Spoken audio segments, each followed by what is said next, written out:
কাতারে অনুষ্ঠিত ফিফা অনূর্ধ্ব-17 বিশ্বকাপ সেমিফাইনালে ট্রাইব্রেকারে ব্রাজিলকে 6-5 গোলে হারিয়ে স্বপ্নের ফাইনালে Portugal.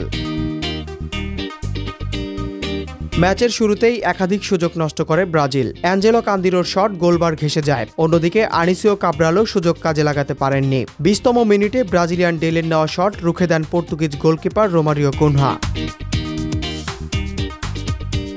Brazilian goalkeeper Joao Pedro দেশের পক্ষে কয়েকটি গুরুত্বপূর্ণ সেভ করেন। মাউরো ফুরতাদোর শটেও পর্তুগালকে এগোতে দেননি পেদ্রো। দ্বিতীয়ার্ধেও বলের দখলে এগিয়েছিল ব্রাজিল, তবে চোখে দেখার মতো সুযোগ তৈরি করতে পারেনি।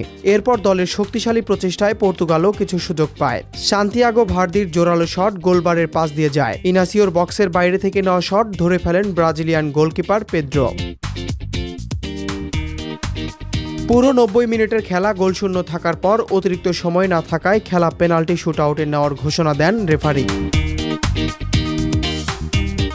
ট্রাইব্রেকারে নেওয়া দুই দলের প্রথম 5টি শটই নিখুঁত ছিল।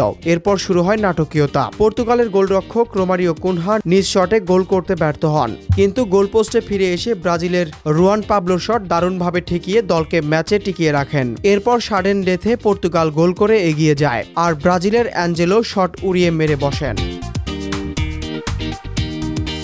ফলে পর্তুগাল প্রথমবারের মতো শিরোপার আরও কাছে পৌঁছে যায়। মুহূর্তেই মাঠ জুড়ে শুরু হয় পর্তুগিজদের উদযাপন। এর আগে 1989 সালে তৃতীয় হওয়া ছিল পর্তুগিজদের সেরা সাফল্য।